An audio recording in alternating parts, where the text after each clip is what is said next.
Hello friend, welcome to BPSC platform. आज इस video में डिस्कस करने वाले हैं हम लोग वीकली करेंट अफेयर 1 अगस्त से लेके 7 अगस्त तक। बीच में हमारा जो करेंट अफेयर का सेशन था वो स्टॉप था, हम लोग करेंट अफेयर नहीं कर पा रहे थे। कुछ हेल्थ इशू था, इसलिए हमारा जो बीच में करेंट अफेयर रहा करीब करीब जुलाई के लास्ट से लेके अभी तक के हमारा करेंट अफेयर का सेशन नहीं चला है। तो जो भी बीच में करंट अफेयर्स हैं उनको हम लोग वन लाइनर करके हम लोग कवर करेंगे 15 अगस्त तक के। कल आज ये वीडियो हमारा हो गया 1 अगस्त से लेके 7 अगस्त तक के। कल जो वीडियो आएगा वो हमारा 7 अगस्त से लेके 15 अगस्त तक के आएगा। फिर वन लाइनर में कवर करने के बाद जो हमारा 16 अगस्त से वीडियो आएगा फिर हमारा वो एमसीक्यू टाइप का आएगा वीडियो, ठीक है। तो इस चीज़ के लिए आपको परेशान नहीं होना है, जितना भी करंट अफेयर हम लोग सब कुछ कवर कर लेंगे। फिर उसके बाद जब रिवीजन करेंगे तो जो भी छोटा उटा रहेगा एक दो करंट अफेयर तो उसको सब कुछ को हम लोग कवर कर लेंगे। तो करंट अफेयर के लिए आपको टेंशन मुक्त रहना है, इस चीज़ के लिए आपको परेशान नहीं होना है। तो आज हम 1 अगस्त से लेकर 7 अगस्त तक के करंट अफेयर को करेंगे। और करंट अफेयर जब भी हमारा अब आएगा तो वीकली ही आएगा, लेकिन जैसे कि अभी हम वन लाइनर कर रहे हैं, वन लाइनर करंट अफेयर कर रहे हैं, लेकिन जो 15 अगस्त 16 अगस्त के बाद आया करंट अफेयर मीन 16 से लेकर 23 अगस्त तक का जो करंट अफेयर आएगा वीकली, वो हम एमसीक्यू टाइप कर रहे हैं, ठीक है। जैसे कि हमारा पहले करंट अफेयर आता था, इस बात को समझिएगा, ठीक है। तो आइए स्टार्ट करते हैं आज के हेडलाइन को, मतलब एडमेंस की वन लाइन करंट अफेयर को। चलिए, वर्ल्ड रेंजर डे 31 जुलाई को मनाया जाता है रेंजरों के सम्मान में। तो वर्ल्ड रेंजर डे कब मनाया जाता है? 31 जुलाई को। इस बात को ध्यान रखिए। देखिए, जितने भी करंट अफेयर है सारे इंपॉर्टेंट होते हैं। मैं इन्हें हिंदी इंग्लिश दोनों तरफ रखा है चीज़ को कि जो हिंदी मीडियम वाले हैं उनको इधर से इधर वाला पढ़ लेंगे, इधर वाला इंग्लिश मीडियम वाले के लिए मैंने कर दिया है, तो इसके लिए परेशान नहीं होना है। सेंट्रल गवर्नमेंट ने अनाउंस किया है 27% रिजर्वेशन ओबीसी और 10% ईडब्ल्यूएस के लिए, जैसा कि है। लेकिन ऑल इंडिया कोटा स्कीम में यूजी और पीजी मेडिकल और डेंटल कोर्सेज में जो भी मेडिकल कोर्सेज थे यूजी और पीजी में नहीं था, तो इस तरह से वहाँ पे भी इस तरह के रिजर्वेशन की बात की गई है। तो ये आपको ध्यान रखना है, ठीक है। Paytm payment bank become the first bank to issue 1 crore FASTag. जो 1 करोड़ फास्टैग जारी करने वाला भारत का पहला पेटीएम बैंक, पेटीएम जो पेमेंट्स बैंक है वो कौन बन गया है? पेटीएम बन चुका है, ठीक है। पेटीएम एक पेमेंट बैंक है, आपको पता होना चाहिए। तो वो फास्टैग जारी करने वाला पहला बैंक बन चुका है, वो 1 करोड़ फास्टैग जारी किया। ओके, देखिए शहरोज कासिफ है, ये पाकिस्तान के हैं और ये दुनिया के पहले सबसे कम उम्र के पर्वतारोही बन चुके हैं, जो कि केटू माउंटेन का आपको पता होना चाहिए। केटू माउंटेन आप ध्यान दीजिएगा, ये जो है आपका काराकोरम रेंज में आपका आता है, ठीक है। तो ये केटू जो पीओके कश्मीर में, जो पीओके कश्मीर है वहाँ पे ये माउंटेन है। तो केटू माउंटेन पे चढ़ाई करने वाला जो बन चुके हैं वो शहरोज कासिफ बन चुके हैं, इस बात को ध्यान रखें, ठीक है। जितने महत्वपूर्ण सारे ये हैं आपको याद रखना। वैदेही डोंगरे 25 ईयर की है, मिशिगन से है। उसने टाइटल जीता है miss India USA 2021। Miss India USA 2021। तो मिस इंडिया यूएसए 2021 किसने जीता है? वैदेही डोंगरे। सरोज कासिफ क्या बने? केटू माउंटेन पे चढ़ने वाले पहले सबसे कम उम्र के माउंटेनियर। सतपुरा टाइगर रिजर्व आपको पता होना चाहिए कि मध्य प्रदेश में है सतपुरा टाइगर रिजर्व, और सतपुरा की श्रेणी भी आपको पता है, ठीक है। Has been given the Northwest Group Earth Heroes Award in the Earth Guardian category. देखिए, ये जो टाइगर रिजर्व है सतपुरा टाइगर रिजर्व, उसको कौन सा अवार्ड मिला है? नॉर्थ वेस्ट ग्रुप अर्थ hero, north west group Earth Heroes award मिला है अर्थ गार्जियन कैटेगरी में सतपुरा टाइगर रिजर्व को। बस वन लाइनर करंट अफेयर है। ऐसा भी आपका बीपीएससी में जो करंट अफेयर आता है वो ज्यादा डीपली नहीं आता है, लेकिन फिर भी हम डीपली करते हैं चीजों को, तो इस बात को ध्यान रखें। इसलिए हम अभी यहाँ पे वन लाइनर इसलिए कर रहे हैं क्योंकि इतना दिन का जो करंट अफेयर छूट गया, अगर हम उसको एमसीक्यू टाइप का करेंगे तो बहुत ज्यादा टाइमिंग लग जाएगा बनाने में उसको, ठीक है। तो इसलिए मैंने यहाँ पे वन लाइनर किया। ओके, आगे चलते हैं। आपको पता होना चाहिए कि 29 जुलाई को इंटरनेशनल टाइगर डे मनाया जाता है। 29 जुलाई इंटरनेशनल टाइगर डे, ठीक है। इंटरनेशनल टाइगर डे 29 जुलाई को मनाया जाता है। इस बार का थीम क्या है? Dear survival is in our hand. हमारे हाथों में है टाइगर, जो भी अभी आप देख सकते हैं जितनी संख्या है टाइगर का, वो हमारे हाथों में। हम अगर अच्छे तरह से उनका संरक्षण करेंगे तो वो बचेंगे। तो their survival in our hand, ठीक है। इस बात को ध्यान रखें, अस्तित्व हमारे हाथों में है, उनका अस्तित्व हमारे हाथों में है। ये अंतर्राष्ट्रीय बाघ दिवस 2021 का थीम है। अभी भारत में 52 टाइगर रिजर्व है। बिहार की बात करें तो वाल्मीकि टाइगर रिजर्व है ओनली 1। इस बात को ध्यान रखिएगा। पहला टाइगर रिजर्व था Jim Corbett, Jim Corbett tiger reserve था पहला उत्तराखंड में। ओके, और सबसे लास्ट में जो अभी बना है आपको पता है, जो मैंने बताया था रामगढ़ विषधारी सेंचुरी राजस्थान वाला 52वां टाइगर रिजर्व बना है, इस बात को ध्यान रखिएगा। सबसे बड़ा टाइगर रिजर्व की बात करेंगे तो वह नागार्जुना सागर श्रीशैलम आंध्र प्रदेश। ठीक है, एरिया के मामले में देखें सबसे बड़ा टाइगर रिजर्व जो है वो है कौन, लार्जेस्ट टाइगर रिजर्व कौन है, नागार्जुना सागर श्रीशैलम आंध्र प्रदेश। सबसे छोटा है पेंच महाराष्ट्र वाला है, पेंच जो टाइगर वाला रिजर्व है वो सबसे छोटा है। Tiger man of India Kailash Sankhala को बोला जाता है, कैलाश संखाला को बोला जाता है। देखिए भारत में अगर हम बात करेंगे, दुनिया में जितने टाइगर हैं 70% टाइगर कहाँ है भैया, भारत में ही। सोच लीजिए 70% टाइगर भारत में ही है पूरी दुनिया का। नंबर ऑफ टाइगर भारत में 2019 की रिपोर्ट के अकॉर्डिंग 2967 टाइगर है, 2967 टाइगर है, इस बात को ध्यान रखिएगा। और सबसे ज्यादा टाइगर कहाँ भैया, मध्य प्रदेश में है, और उसके बाद कर्नाटका में है। सबसे ज्यादा टाइगर कहाँ पे है, मध्य प्रदेश में है, उसके बाद कर्नाटका में, इस बात को ध्यान रखिएगा। अंतर्राष्ट्रीय बाघ दिवस 29 जुलाई के मौके पर आप ध्यान रखिएगा, बाघों के बेहतर संरक्षण के लिए भारत के 14 बाघ अभयारण्यों को वैश्विक सुनिश्चित वाघ मानक CATS की मान्यता प्रदान की गई है। देखिए 29 जुलाई को अंतर्राष्ट्रीय बाघ दिवस मनाया गया, तो जो जो उद्यान है, जो टाइगर को रिजर्व करके रखे हैं, टाइगर को वहां पे संरक्षण प्रदान किया गया है, तो उनके बेहतर संरक्षण के लिए ये मान्यता दिया गया कि जो अच्छे तरीके से वैश्विक लेवल पे जो संरक्षण प्रदान कर रहे हैं बाघों को, एक मानक होता है, स्टैंडर्ड होता है कि इस तरीके से टाइगर का मतलब कहने का मतलब कि संरक्षण दिया जा रहा है। तो CATS का मान्यता प्राप्त हुआ भारत के 14 बाघ, कितने 14 बाघ अभ्यारण्य को, इस बात को ध्यान रखिए। कितने बोल देगा सवाल में पूछ देगा कितने टाइगर सेंचुरी है जिन्हें मिला है, तो आपको उत्तर होना चाहिए 14। ओके, कौन कौन है आप एक बार थोड़ा सा लिस्ट देख लीजिएगा, CATS मान्यता प्राप्त कौन कौन है। इट में भी आ सकता है कि इनमें से किन को नहीं मिला है, तो ये भी ध्यान रखिएगा। ठीक है, मैंने पूरा लिस्ट को यहाँ पे कौन नहीं किया है, इस बात को ध्यान रखिएगा। आगे चलते हैं। नोटेड सिंगर आशा भोसले, जिन्हें महाराष्ट्र भूषण अवार्ड मिला है महाराष्ट्र सरकार के द्वारा 2020 के लिए, किसे, आशा भोसले को। बात खत्म, यहाँ तक सब इतना ही याद रखना। ठीक है, कुछ नहीं, 2020 वाला महाराष्ट्र भूषण अवार्ड आशा भोसले। देखिए मुस्लिम महिलाओं का अधिकार दिवस 1 अगस्त को मनाया। ठीक है, 29 जुलाई टाइगर डे। अगर हम बात करें 31 जुलाई रेंजर डे, 1 अगस्त मुस्लिम विमेंस राइट डे। जो मुस्लिम महिलाओं के ट्रिपल तलाक के सब, क्योंकि 1 अगस्त को ट्रिपल तलाक जो हमारा खत्म किया गया था, उसी चीज के लिए मुस्लिम महिलाओं का अधिकार दिवस मनाया था, उसी की याद में, इस बात को ध्यान रखिएगा। ठीक है, 1 अगस्त को मुस्लिम महिला अधिकार दिवस। इंडिया ने यूनाइटेड नेशन सिक्योरिटी काउंसिल, देखिए यूनाइटेड नेशन सिक्योरिटी काउंसिल की बात करेंगे तो UN का जो 6 ऑर्गन है उसमें से एक ये भी आता है। ठीक है, सुरक्षा परिषद जिसको हम बोलते हैं। तो यूनाइटेड नेशन सिक्योरिटी काउंसिल का जो प्रेसिडेंसी मिला है, इंडिया को मिला है मंथ ऑफ अगस्त से लेके 1 अगस्त 2021 तक, मतलब 1 अगस्त 2021 से मिला है, ध्यान रखिएगा। ठीक है, ये जो सदस्यता मिला है इंडिया को मिला है, 1 अगस्त से स्टार्ट हो जाएगा सदस्यता। इंडिया जितना यूनाइटेड नेशन सिक्योरिटी काउंसिल का अध्यक्ष बनेगा, इस बात को ध्यान रखिएगा। देखिए यूनाइटेड नेशन सिक्योरिटी काउंसिल की बात करते हैं तो इसमें जो नॉन परमानेंट मेंबर है उनको सदस्य बनाया था, कभी मतलब कहने का मतलब कि कुछ टाइम के लिए। ठीक है, इस बात को ध्यान रखिए, जो नॉन परमानेंट मेंबर है जिसमें इंडिया भी आता है, इस बात को ध्यान रखिएगा। देखिए vice admiral S N Ghormade जिन्हें अपॉइंट किया गया है new vice chief of the Indian navy. अगर पूछते भारतीय नौसेना के नए उप प्रमुख, तो वो जाएगा vice admiral S N Ghormade. देखिए ये देखिए भूत जोलाकिया मिर्च, देखिए मिर्च का नाम है, एक मिर्च का नाम है भूत जोलाकिया, जिसे घोस्ट पेपर बोला जाता है, राजा मिर्च बोला जाता है, किंग मिर्च बोला जाता है। अगर हम बात करेंगे तो ये जो मिर्च है नागालैंड का GI टैग प्राप्त है इसे, और इसका एक कंसाइनमेंट कोलंदर भेजा गया, मतलब कि इस मिर्च का ट्रांसपोर्टेशन हुआ है लंदन में। बहुत सारे GI टैग उत्पाद हैं, जैसे कि शाही लीची हो देख सकते हैं आप। ठीक है, तो ये सारे जितने भी आप देख सकते हैं, इन सारे को विदेश में दिया, मतलब कहने का भेजा जा रहा है। ठीक है, इस बात को ध्यान रखिएगा। तो नागालैंड से लंदन भेजा गया, तो आपको ये याद रखना है कि नागालैंड का ये भूत जोलाकिया मिर्च कहाँ का है, नागालैंड का है, जिसे GI टैग प्राप्त है। ओके, आगे चलते हैं हम लोग।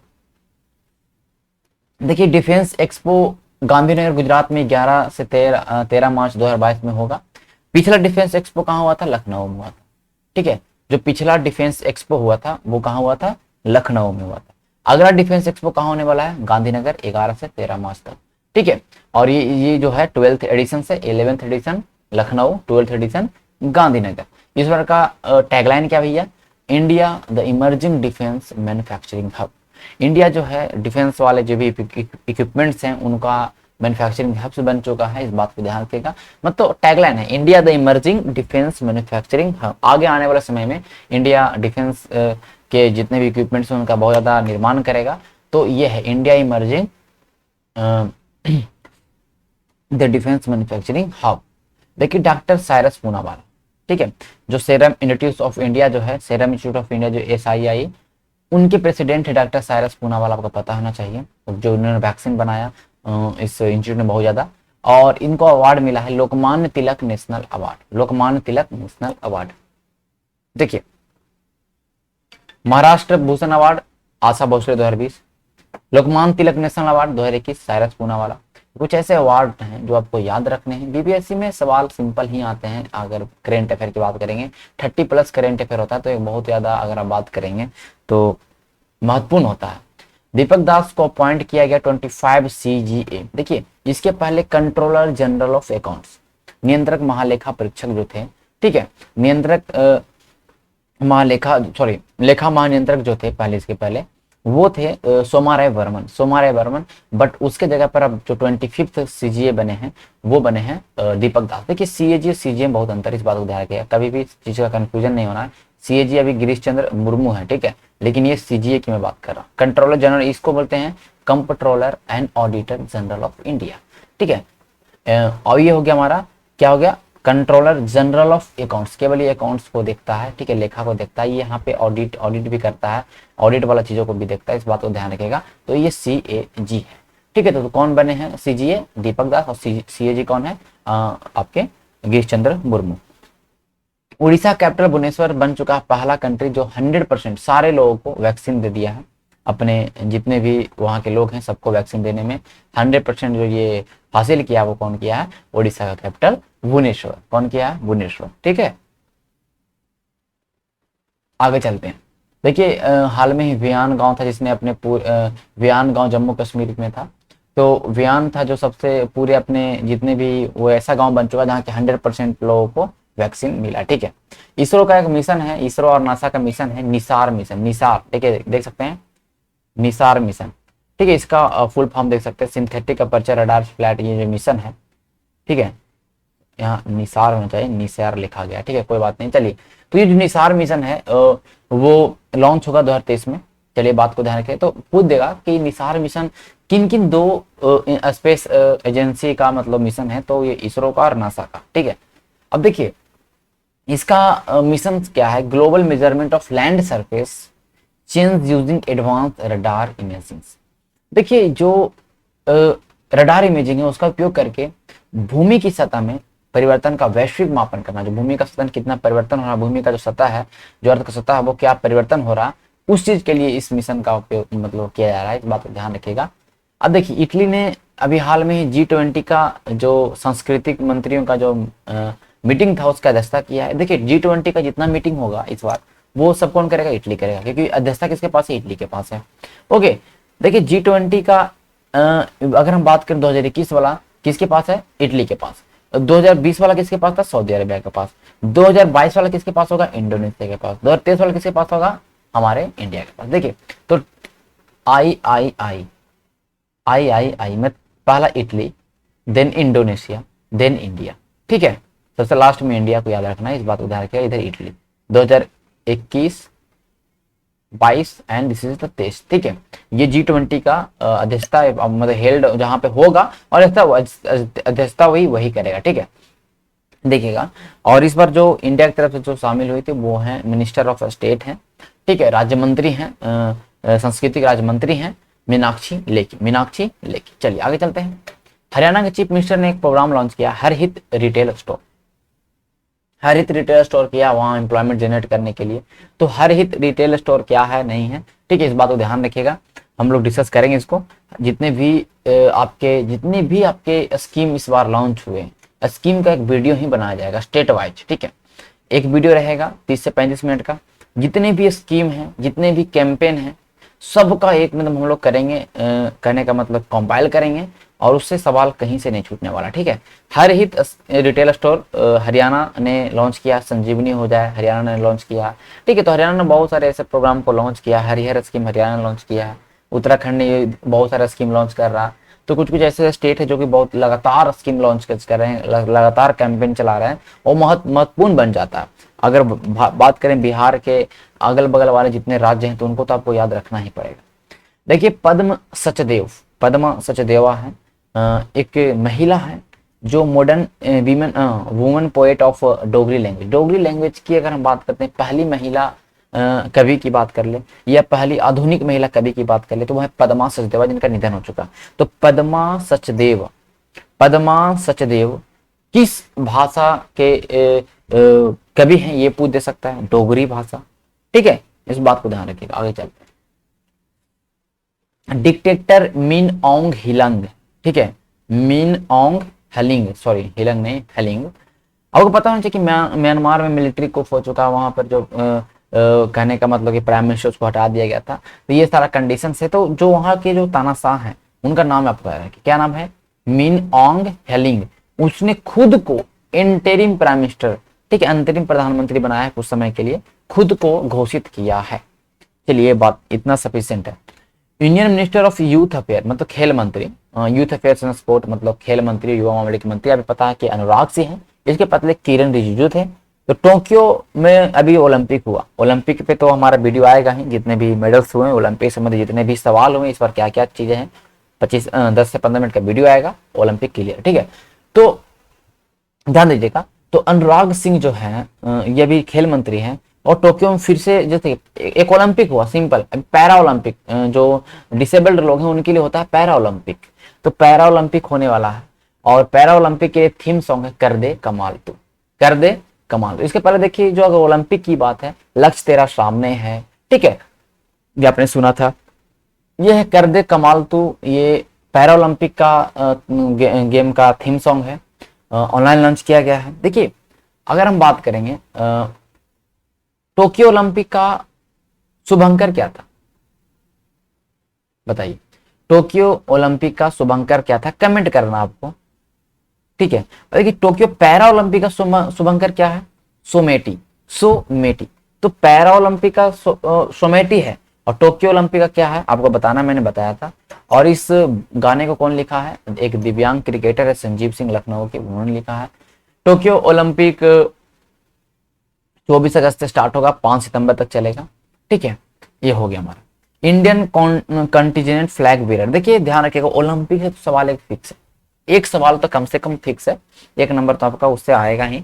तो ओलंपिक याद रखना। एक सवाल आपका जो ग्रैंड स्लैम हुआ उससे फिक्स रहता है, इस बात को ध्यान रखिएगा। तो कुछ ऐसे सवाल हैं, कुछ ऐसे खेल हैं स्पोर्ट वाले, वो याद रखना है।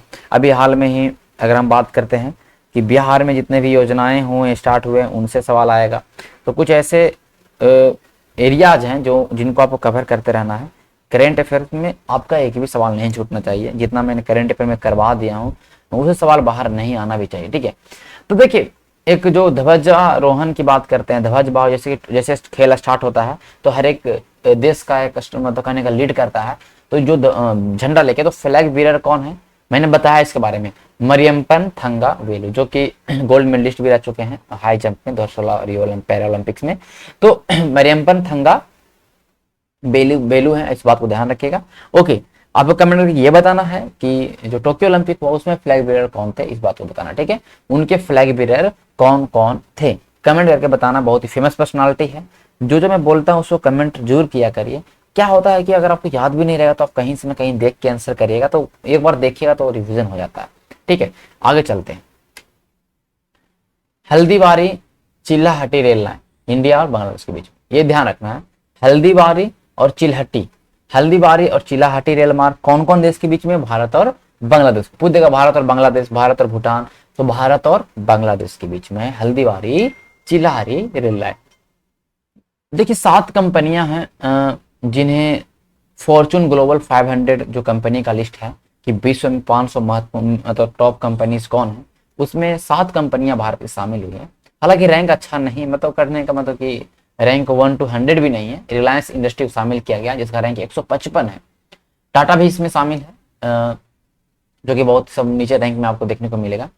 तो रिलायंस इंडस्ट्री का अगर हम रेवेन्यू देखते हैं तो $63 बिलियन, $63 बिलियन आप देख सकते हैं, मतलब 6300 करोड़। ठीक है, $6300 करोड़। ओके, अब देखिए 1 बिलियन में 100 करोड़ होता है। तो सबसे टॉप कंपनी कौन है? वॉलमार्ट यूएसए का। दूसरा कौन है? स्टेट ग्रिड चाइना का। तीसरा पे कौन है? अमेजन यूएसए का। तो अमेरिका कंपनियां बाजी मार रही है। तो ये याद रखना है कि फॉर्च्यून ग्लोबल 500 में कौन सा कंपनी शामिल है, तो वो है रिलायंस इंडस्ट्री, जो कि सबसे टॉप में अगर आप बात करते हैं इंडिया की तरफ से तो वो है। ठीक है, मिनी लपे, मिनी लपे जो है, इस बात को ध्यान रखिएगा, सॉरी मिनी आईपे हैं, इन्हें शामिल किया गया, इस बात को ध्यान रखिएगा। Managing director of LIC, LIC के एमडी कौन है? मिनी आईपे, एक महिला है।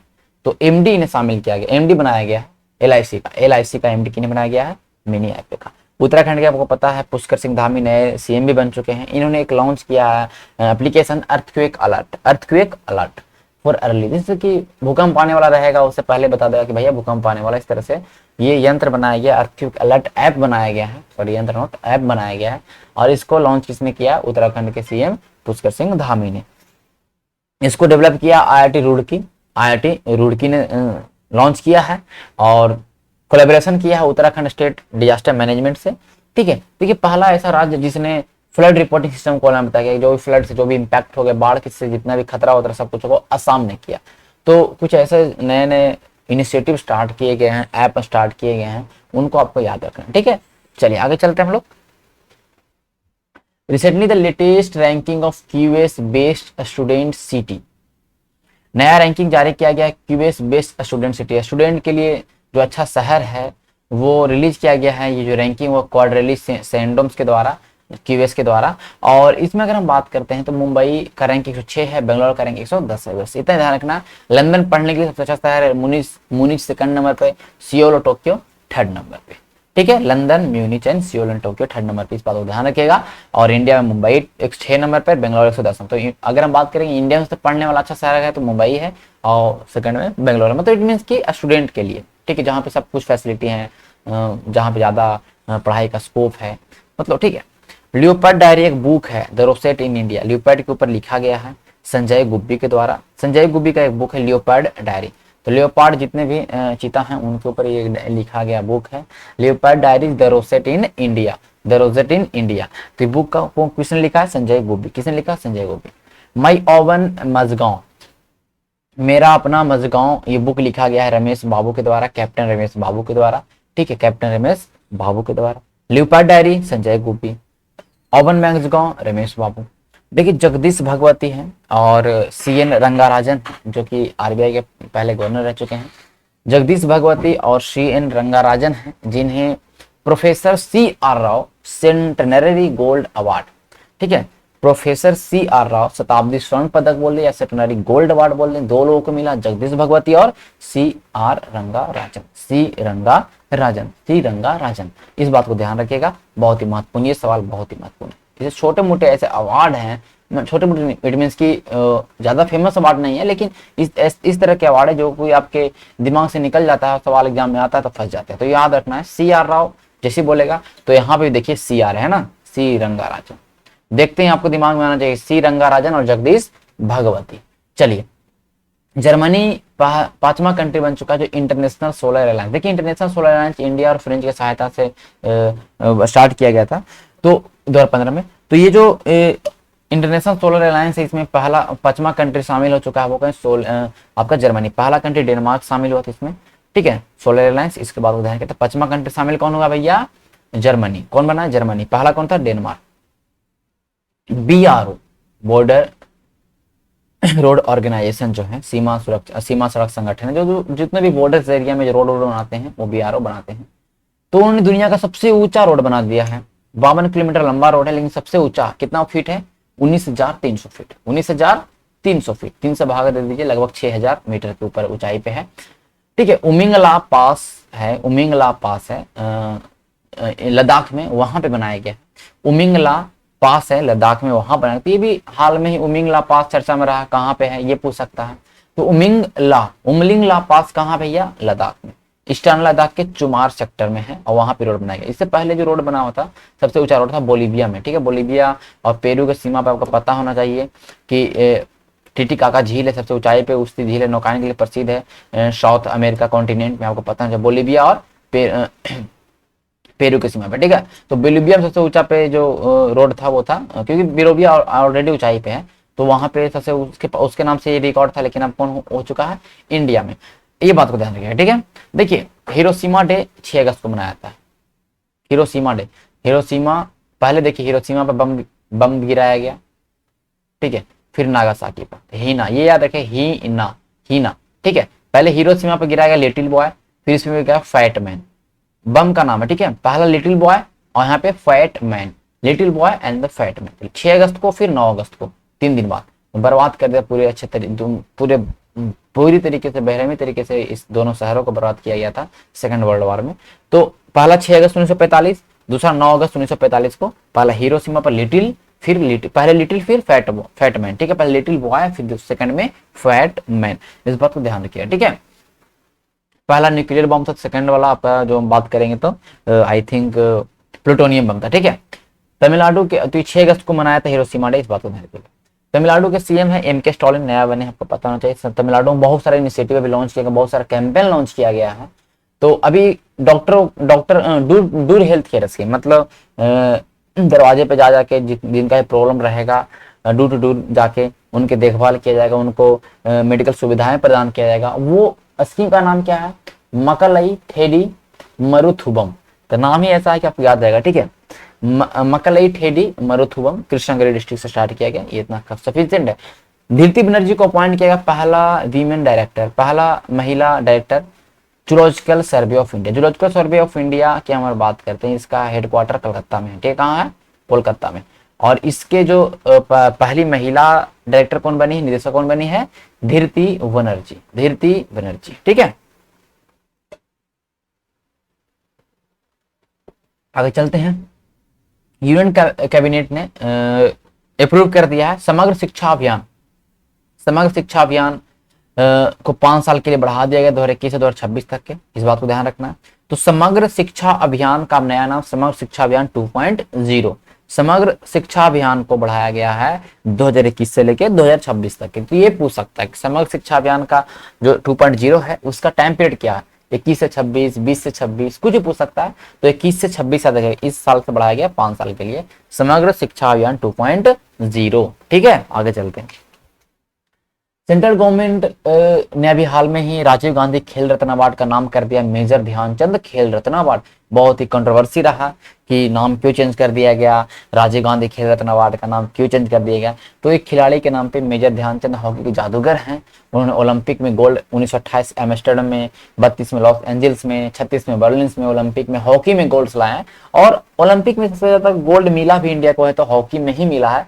हॉकी ने बहुत बार इंडिया को गोल्ड दिया है, इस बात को ध्यान रखिएगा, ठीक है। इस बार ब्रॉन्ज मिला है हॉकी में।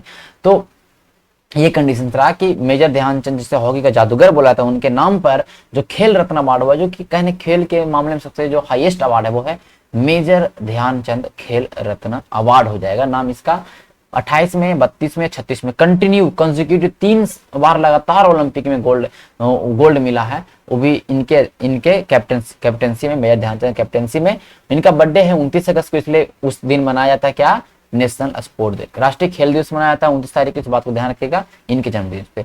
राजीव गांधी खेल रत्न अवार्ड की बात करते हैं तो 1991-92 में स्टार्ट किया गया है, राजीव गांधी के नाम पे स्टार्ट किया गया था।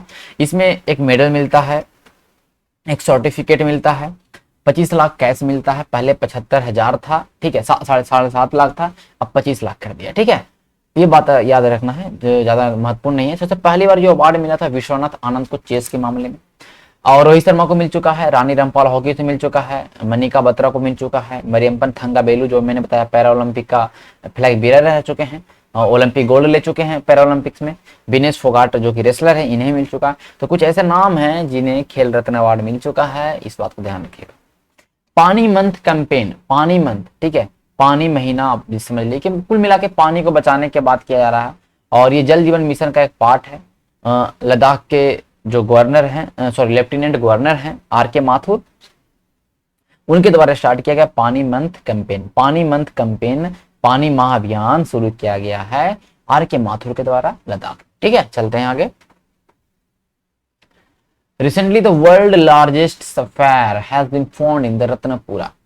देखिए नीलम, सफायर में तो नीलम होता है, तो ये जो एक तरह का रत्न है, एक तरह का स्टोन ही होता है, लेकिन बहुत ही कीमती होता है। श्रीलंका में एक कुआं खदा जा रहा था, एक व्यापारी के घर में कुआं खदा जा रहा था, तो वहां से मिला ये, और बहुत ही सबसे दुनिया से बड़ा है, 510 किलो का, 510 केजी का है, 2.5 मिलियन कैरेट का है।